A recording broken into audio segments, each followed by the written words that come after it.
오늘 하나님이 우리에게 주신 말씀을 보도록 하겠습니다. 하나님이 우리에게 주신 말씀은 느헤미야 2장 1절에서 10절 말씀입니다. 느헤미야 2장 1절에서 10절 말씀입니다. 느헤미야 2장 1절에서 10절 말씀입니다. 다 찾으셨다면 제가 한 절, 여러분이 한 절, 마지막 10절은 다 같이 읽도록 하겠습니다. 아닥사스다 왕 제12년 니산월에 왕 앞에 포도주가 있기로 내가 그 포도주를 왕에게 드렸는데 이전에는 내가 왕 앞에서 수심이 없었더니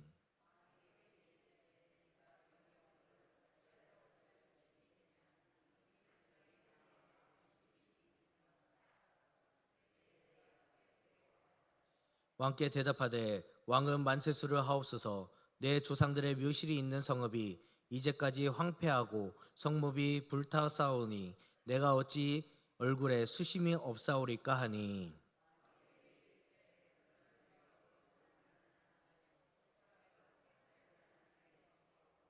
왕에게 아뢰되 왕이 만일 좋게 여기시고 종이 왕의 목전에서 은혜를 얻었사오면 나를 유다 땅 나의 조상들의 묘실이 있는 성읍에 보내어 그 성읍을 건축하게 하옵소서 하였는데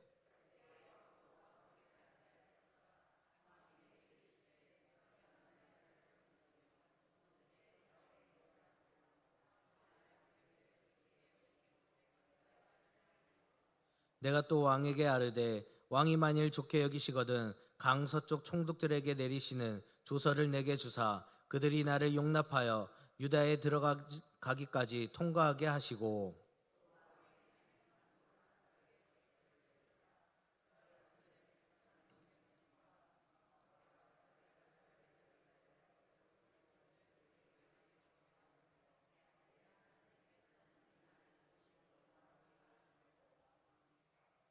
군대 장관과 마병을 보내어 나와 함께 하시기로 내가 강 서쪽에 있는 총독들에게 이르러 왕의 조서를 전하였더니 우리 다 같이 있습니다. 호른 사람 산발락과 종이었던 암몬 사람 도비아가 이스라엘 자손과 흥왕하게 하려는 사람이 왔다함을 듣고 심히 근심하더라. 아멘. 할렐루야. 이곳에 모인 여러분을 주님의 이름으로 환영하고 축복합니다. 저는 오늘 이 시간 이 느헤미야 2장 1절에서 10절 말씀을 중심으로 기도로 준비하라라는 제목으로 하나님 말씀 전하도록 하겠습니다. 우리 다 같이 따라해 주시겠습니까? 기도로 준비하라. 네, 감사합니다. 여러분, 오늘 박윤규 장로님이 기도했던 것처럼 사순절이 시작됐습니다. 사순절 기간 가운데 더 나아가 우리가 또 고난주간 특별 새벽 기도회 세겹줄 기도회를 준비하고 있는 가운데 우리가 과연 무엇을 해야 될까? 조모으기도 중요하지만 가장 중요한 것은 바로 기도인 줄 믿습니다. 기도로 준비해서 저와 여러분이 고난주간 특별 새벽 기도회 기도의 응답을 받기 시작하는 저 여러분이 되길 주님의 이름으로 축복합니다. 아멘. 자, 말씀에 들어가서 여러분에게 책 한 권을 소개하고 잠깐 말씀을 좀 시작하고자 합니다. 20세기의 미국의 대표적인 복음주의 목회자 중에 한 사람으로 불리는 A.W. 토저, 에이든 윌슨 토저 목사님이라는 분이 계십니다. 그가 낸 많은 저서 중에 인사이트 시리즈 중에 한 권으로 꼽히는 기도, 프레이라는 이 책에 잠깐 짧은 문구가 있는데 여러분에게 잠깐 말씀드리고자 하는데요. 위기가 오기 전 기도로 준비하지 않는다면 당신은 패배할 것이다. 그것은 사실이다. 시험에 들지 않게 깨어 기도하라 라고 적혀 있습니다. 여러분, 위기가 오기 전 기도로 준비하지 않는다면 우리는 패할 것이라고 합니다. 우리의 인생이 어떠한 기도의 응답 때문에 기도를 하는 것이 아니라 삶의 모든 순간순간을 다 대비함으로 기도로 준비해서 우리의 삶이 믿음으로 승리하는 삶이 되길 주님의 이름으로 축복합니다. 오늘 본문 말씀의 이 느헤미야는 자신의 친형제와 같은 하나니를 통해서 예루살렘 성벽이 무너졌다는 소식을 듣게 됩니다. 그래서 오늘 본문 말씀 1장 4절을 보면 내가 이 말을 듣고 앉아서 울고 수일 동안 슬퍼하며 하늘의 하나님 앞에 금식하며 기도하며 라고 했습니다.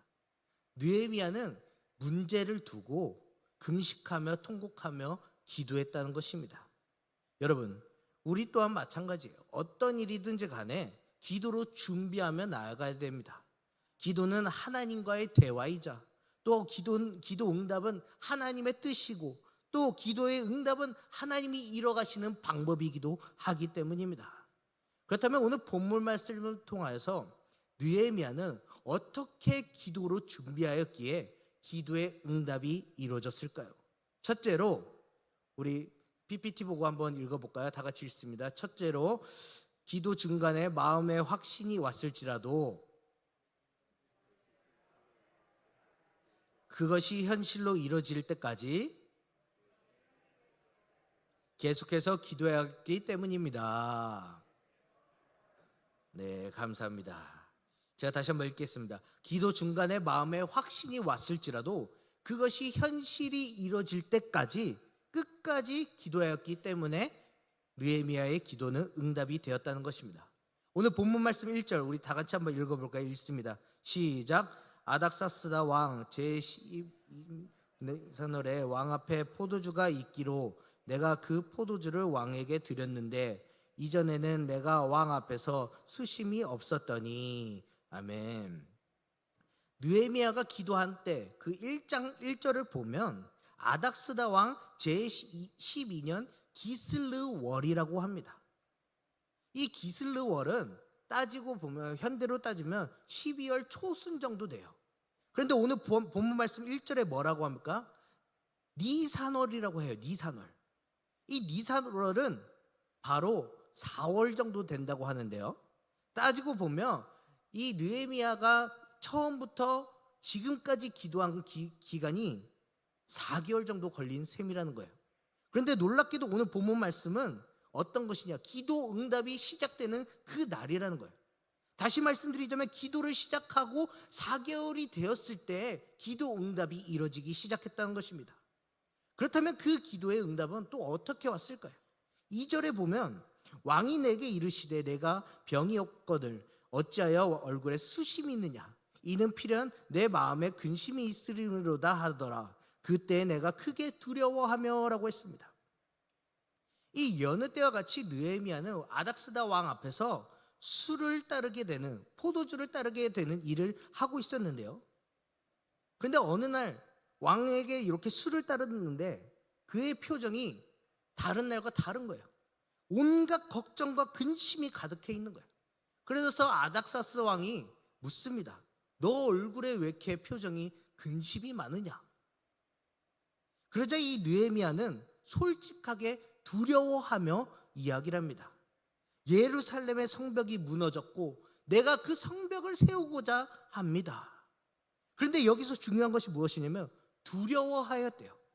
2절 후반절에 내가 크게 두려워하여라고 말해요. 그 이유가 무엇입니까? 당시 이스라엘은 바사 제국의 포로 안에 있었어요.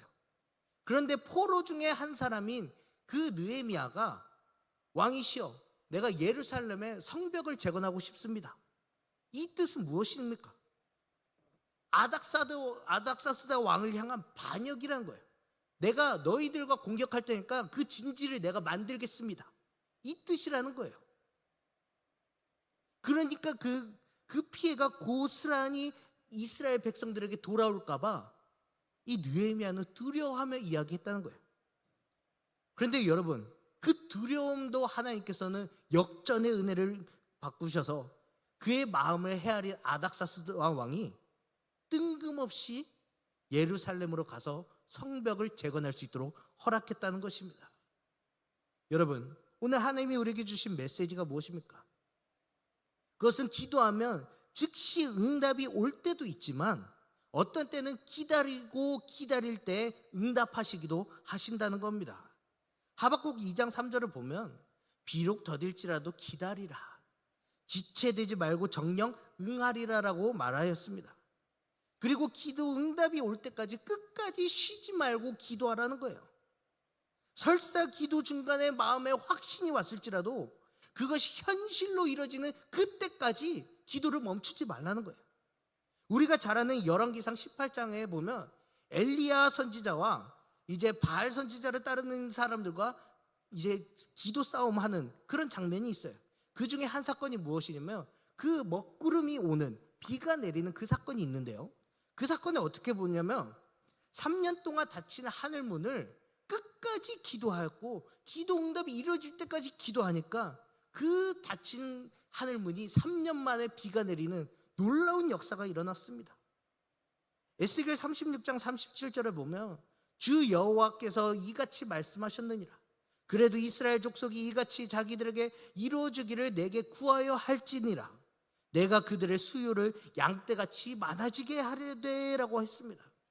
사랑하는 성도 여러분, 오늘 이 시간 저 여러분 가운데 기도의 제목들의 응답은 무엇입니까? 아니, 그 기도 제목들의 제목은 무엇입니까? 빨리 해결돼야 되는 문제지만 그럼에도 불구하고 응답이 없어서 초조하며 두려워했던 그 문제는 무엇입니까? 오늘 이 시간 저 여러분 가운데 느헤미야가 4개월을 금식하며 울부짖어 기도한 것처럼 언젠가 하나님의 응답이 이루어질 것이라는 그런 사실을 잊지 마시길 소망합니다. 잊지 마시고 끝까지 인내하면서 기도하며 나아가는 저 여러분이 되길 주님의 이름으로 간절히 축원합니다.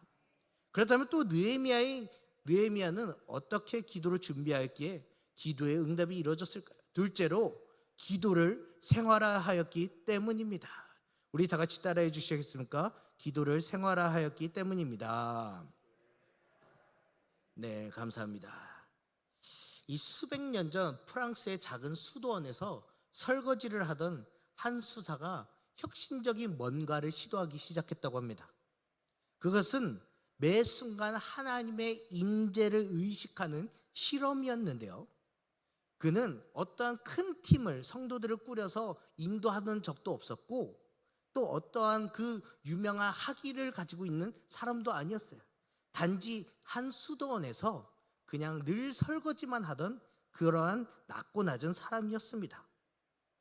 그런데 그 사람은 어떠한 직위와 이런 것을 다 배제하고 오직 그리스도께 생각과 관심을 집중하는 습관을 가지기 시작했습니다. 그리고 그 습관을 자세히 편지로 쓰기 시작했어요. 하루, 이틀, 3일, 또 열흘, 수십일, 수백일, 그것이 모이고 모여서 책이 나오기 시작했는데요. 그 책이 2008년에 한국에는 출간된 하나님의 임재 연습이라는 책입니다. 이 책은 여러분이 집에 가셔서 읽어서 평소에도 이렇게 적용하시면서 살아셔도 굉장히 유익한 책이오니 한번 읽어보시길 바랍니다. 이 책을 쓴 저자가 누구냐면 바로 로렌스 형제인데요. 로렌스 형제는 이 책을 쓰기 전에도 하루에 몇 시간씩 기도에 집중하였던 사람이고 그러한 기도의 집중이 자신의 삶의 패턴 가운데 고스란히 스며들어서 삶 가운데 기도를 똑똑 하였던 사람입니다. 그가 많은 독자들에게 한 메시지 중에 가장 중요한 메시지 하나를 보냈는데요. 그것이 무엇이냐면 바로 이 기도 제목을 놓치지 말라는 거예요. 바로 하나님 제 머릿속에 계시옵소서. God be in my head. 하나님 제 머릿속에 계시옵소서. 이 기도를 놓치지 말라고 합니다. 이 기도를 할 때에 성령이 임재하기 시작한다는 거예요. 사랑하는 성도 여러분, 우리 또한 마찬가지예요. 우리 또한 늘 하나님이 나의 임재 가운데 임하기를 소원하고 바라고 나아가야 됩니다. 그러기 위해서는 우리가 해야 될 것이 무엇입니까? 바로 기도입니다. 기도를 우리의 삶 가운데 생활화하면서 습관화하여서 늘 행해야 한다는 것이에요. 그럴 때 하나님의 임재가 따르고 하나님의 은혜를 누리며 주 예수와 동행하니 그 어디나 하늘나라라고 고백할 수 있는 그런 은혜가 우리에게 주어진다는 것입니다. 오늘 본문 말씀에서도 느헤미야는 하나님의 임재를 경험하였기에 그의 행실이 하나님의 일하심이 바로 무엇인지를 보여주고 있어요. 오늘 본문 말씀 3절과 4절을 보면 4절 후반절에 보면 내가 곧 하늘에 하나님께 묵도하고 라고 했습니다. 우리 다 같이 따라해 주시겠습니까? 내가 곧 하늘에 하나님께 묵도하고. 네, 감사합니다. 내가 곧 하나님 앞에 기도하고 라고 합니다. 아닥사스 왕이 내가 너에게 무엇을 해주면 좋겠느냐라고 물었을 때 느헤미야는 어떠한 말을 바로 내뱉은 것이 아니라 그 자리에서 바로 즉시 하나님 앞에 기도했다는 거예요. 하나님 앞에 기도했다. 이것이 무슨 말을 의미합니까? 느헤미야는 그만큼 기도의 습관화가 되어 있던 사람이라는 거예요. 데살로니가전서 5장 16절을 보면 쉬지 말고 기도하라 했어요. 또 골로새서 4장 2절을 보면 기도를 항상 힘쓰고 기도에 감사함으로 깨어 있으라고 했습니다. 이 말씀의 의미가 무엇입니까? 그것은 기도를 생활화하라는 거예요. 기도가 습관화되어야 한다는 것입니다. 우리가 잘 아는 예수님 또한 기도가 습관화되셨던 분이에요. 누가복음 24장 39절을 보면 예수님께서 기도하시는 것이 있는데 어떤 말을 하냐? 예수께서 습관을 쫓아라고 합니다. 습관을 쫓아.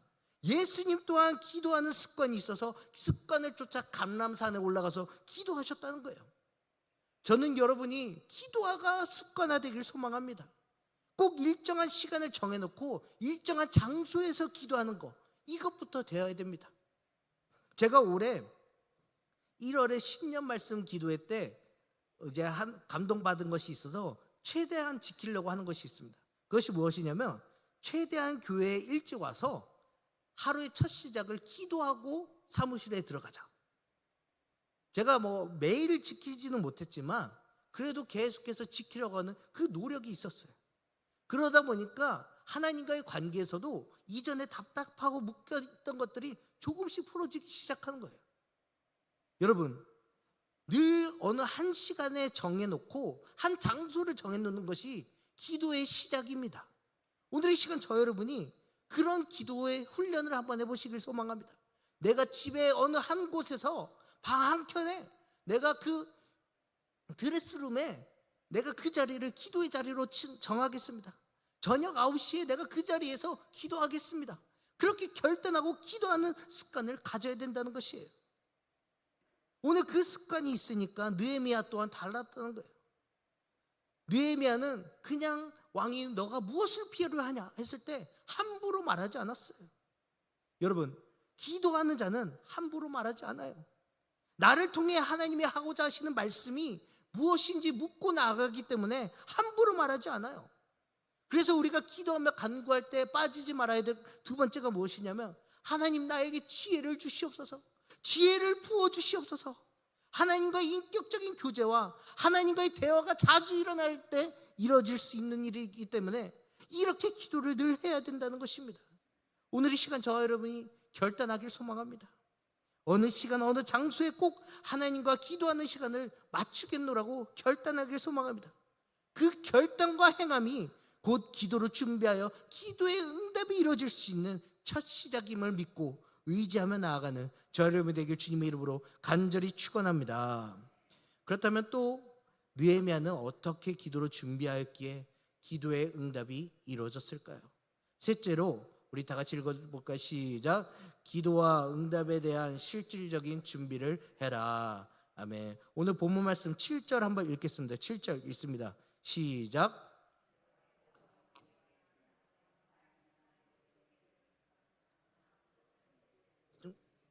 조서를 내게 주사 그들이 나를 용납하여 유다에 들어가기까지 통과하게 하시고. 아멘. 느헤미야가 왕께 청원을 합니다. 내용은 이제 강서편 총독들에게 왕의 친서를 써달라고 해요. 이게 무슨 의미냐면 그 바사 제국에서 예루살렘까지 가는데 엄청 험난한 길을 걸어야 됩니다. 더 나아가 이 바사 제국은 웬만한 크기의 도시가 아니라 주가 20개 주로 이루어지고 있습니다. 미국은 50개 주면 바사 제국은 당시 20개 주가 있었다는 거예요.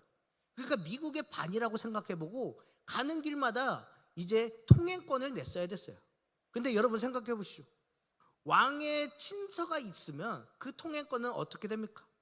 프리패스입니다. 그냥 갈 수 있는 거예요. 느헤미야가 기도에 대한 응답이 어떠할 것인지에 대해서 실질적으로 준비했다는 거죠. 하나님, 왕이시여, 이 조서를 통해서 내가 어디든 갈 수 있게 하옵소서. 준비했다는 거죠. 또 두 번째는 무엇이냐면 8절입니다. 우리 8절 읽겠습니다. 시작.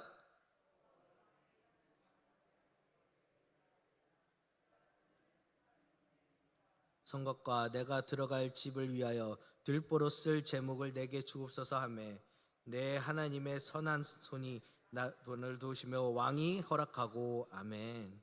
왕에게 또 한 가지 청원합니다. 그것은 왕의 살림을 맡은 아삽이라는 사람을 감독으로 세워달래요.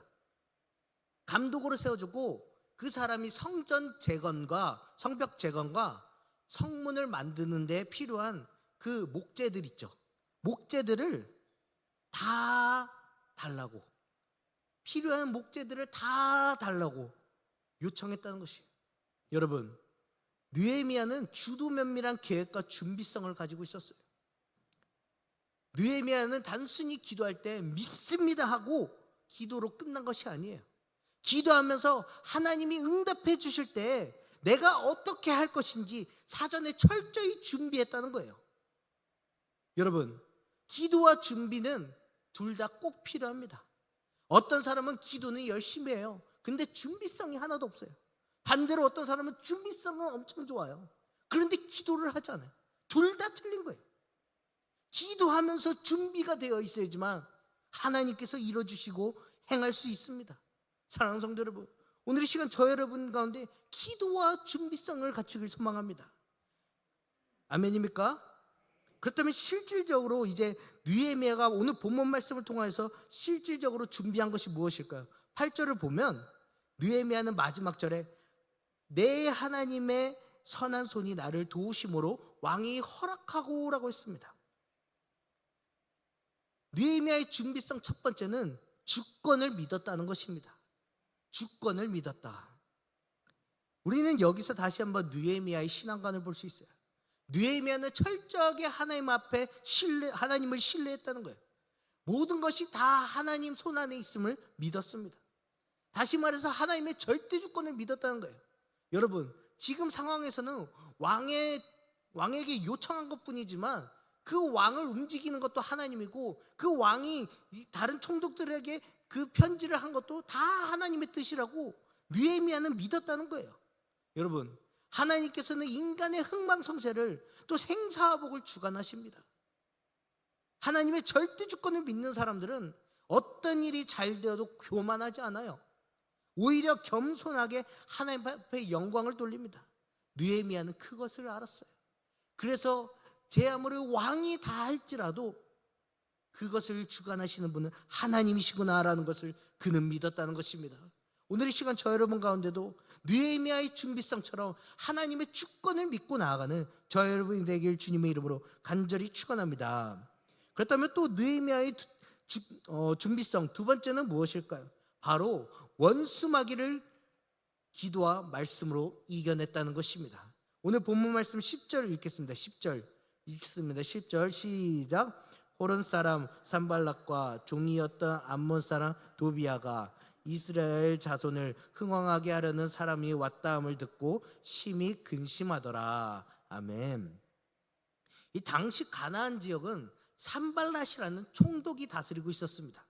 그리고 암몬 사람 도비아가 총독 밑에서 행정관으로 일하고 있었어요. 이들은 왕의 측근이 이스라엘의 총독이 됐다는 소식을 듣고 긴장하며 몹시 기분 나빠하고 있었어요. 그리고 어떻게 하냐?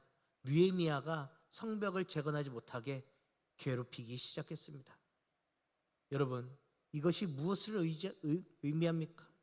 바로 원수마귀를 의미한다는 것이에요. 우리가 하나님 일을 하려고 하며 원수마귀는 그대로 놔두질 않아요. 제가 말씀 준비하면서 다이어트를 좀 이렇게 비유를 해보니까 다이어트 하려고 하면 그렇게 그날 치킨 쿠폰이 옵니다. 다이어트를 하려면 다이어트 한다고 선포하면 그렇게 유독 이상하게 맛있는 음식을 대접하겠다는 약속이 생깁니다. 마치 이런 거예요. 원수도 마찬가지. 하나님의 일을 하려고 하니까 마귀가 공격하는 거예요. 그런데 여러분, 그 사실을 미리 알고 결코 놀랍거나 두렵지 않다는 것입니다. 미리 사실을 알면 우리가 무장하여서 준비할 수 있다는 것이에요. 느헤미야는 그것을 알았습니다. 그래서 지혜롭게 준비하고 이겨내었습니다. 오늘 이 시간 저 여러분 가운데도 마찬가지예요. 이제 기도로 준비하려고 하는데 기도하지 말라고 해요. 남편이 누군가가 주변에서 기도하지 말라고, 교회 가지 말라고, 너 왜 이 시간에 기도하고 있어라고 방해합니다. 그런데 여러분 준비하세요. 무장하세요. 말씀으로 무장하세요. 그리고 악한 마귀 사기는 사단은 떠나갈지어라고 선포하세요. 그럴 때 기도의 움직임이, 첫 시작이 이루어진다는 것입니다. 오늘 이 시간 저 여러분 가운데 그러한 놀라운 역사가 임하기를 주님의 이름으로 간절히 축원합니다. 그렇다면 좀 또 느헤미야의 준비성이 또 무엇이 있었을까요? 세 번째로 하나님을 신뢰하는지 점검해 봐야 한다는 것입니다. 오늘 본문 말씀 11절입니다. 11절 읽겠습니다. 시작. 내가 예루살렘에 이르러 머무른 지 사흘 만에. 하나님의 은혜로 느헤미야 일행이 무사히 이제 예루살렘에 도착하게 됩니다. 그리고 느헤미야는 지금까지 인도해 주신 분도 하나님이시고 앞으로도 인도해 주실 분도 하나님이시라는 그 사실을 신뢰하고 깨닫고 나아갔습니다. 여러분 시편에 보면 너희 신은 졸지도 아니하고 주무시지도 아니한다고 했어요. 이 뜻이 무엇입니까? 우리를 늘 지켜보호하여 주신다는 것입니다. 하나님은 우리를 늘 지켜보호해 주시는데 내가 하나님을 신뢰하지 못하고 내가 하나님을 피해 떠나려고 합니다. 결국 그거는 하나님의 인도하심을 받지 못하는 삶으로 빠지게 됩니다. 오늘 이 시간 저 여러분 가운데 느헤미야처럼 하나님을 내가 신뢰하고 있는지 점검하여서 온전히 하나님의 인도하심에 따라 승리하는 인생이 되길 주님의 이름으로 간절히 축원합니다. 마지막 한 이야기를 여러분에게 드리고 전해드리고 말씀을 맺으려고 합니다. 우리 반주해 주시겠어요?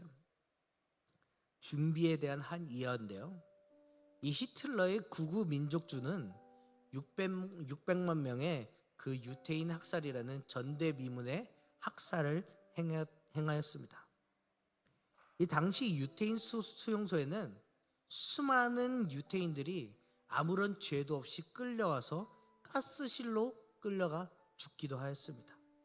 그래서 그들은 언제 가스실로 들어갈지 모르는 극도의 두려움과 절망 가운데 살아가고 있었습니다. 그러던 이런 상황 가운데 어느 한 젊은 유태인 의사가 내가 죽더라도 이대로 죽을 수는 없다고 생각하였는지 그 마음을 붙잡기 시작합니다. 내가 죽더라도 이렇게 더럽고 비루하게 죽을 수는 없다. 그러던 어느 날 마침 노동일을 하다가 우연히 유리조각 하나를 발견하기 시작했어요. 그리고 그 유리조각을 숨겨서 이제 목욕탕에 들어가서 씻을 때 남들은 그 면도칼이 없어서 털이 이렇게 복수로 나는데 그는 그 유리칼로 면도하기 시작했다고 합니다. 그리고 여느 때와 같이 다음날 돼서도 가스실에 끌려가서 죽는 사람들이 1명, 2명씩 생겨나고 또 어느 때는 10명, 몇십 명씩 끌려가서 가스실에 죽게 되는 그런 상황이 일어났다고 합니다. 그때 나치 감독관이 가스실로 보낼 사람 한 사람, 두 사람을 찾다가 저 젊은 유태인 의사는 그래도 깨끗하니까 오늘은 살려두자. 그리고 지저분하게 생긴 사람을 가스실로 넣었대요. 그래서 그날은 살았어요. 그 다음 날이에요. 다음 날도 다른 그 감독관이 와서 보니까 저 젊은 유태인은 뭐 괜찮은 것 같아. 더 더러운 사람을 뽑자. 그래서 그를 가스실로 보냈어요. 그날도 살았어요. 그렇게 하루 이틀 살게 되고 하루 이틀이 며칠 또 수십일 수백 일이 지나자 놀랍게도 그 타이밍에 독일이 행망하게 됩니다. 그리고 이 젊은 의사는 기적적으로 살아나게 됐습니다. 그의 포기하지 않고 때를 기다리며 준비하던 삶이 결국 그 생명을 살린 것입니다. 사랑하는 성도 여러분, 우리 또한 마찬가지입니다. 앞으로 교회 안에 많은 행사들이 있습니다. 아니, 많은 행사가 아니라 영적 부흥회죠. 고난중한 특별 새벽 기도회, 새겹질 기도회, 뭐 여러 가지 준비가 있을 것입니다. 그런데 여러분, 가장 중요한 것을 놓치지 마세요. 기도로 준비하세요. 기도로 준비하세요. 기도가 없으면 하나의 행사로 끝날 뿐입니다. 여러분, 교회는 행사하는 곳이 아니에요. 프로그램은 재미가 없어지면 금방 끝납니다. 그런데 은혜는 재미가 없어져도 끝까지 남는 게 은혜예요. 오늘 이 시간 저 여러분 가운데 프로그램으로 재미를 남기길 원하십니까? 아니면 은혜로, 평생의 은혜로 남길 원하십니까? 오늘 이 시간 저 여러분이 다시 한번 기도로 준비하길 소망합니다. 하나님, 내가 기도로 준비하오니 나를 대적하는 모든 원수마귀를 물리쳐 주시옵소서. 이미 나에게 속한 그 여러 가지 문제는 주님 앞에 맡기오니 나는 온전히 주님만 찬양하게 하시옵소서. 이렇게 기도하며 나가는 저 여러분에게 주님의 이름으로 간절히 축원합니다.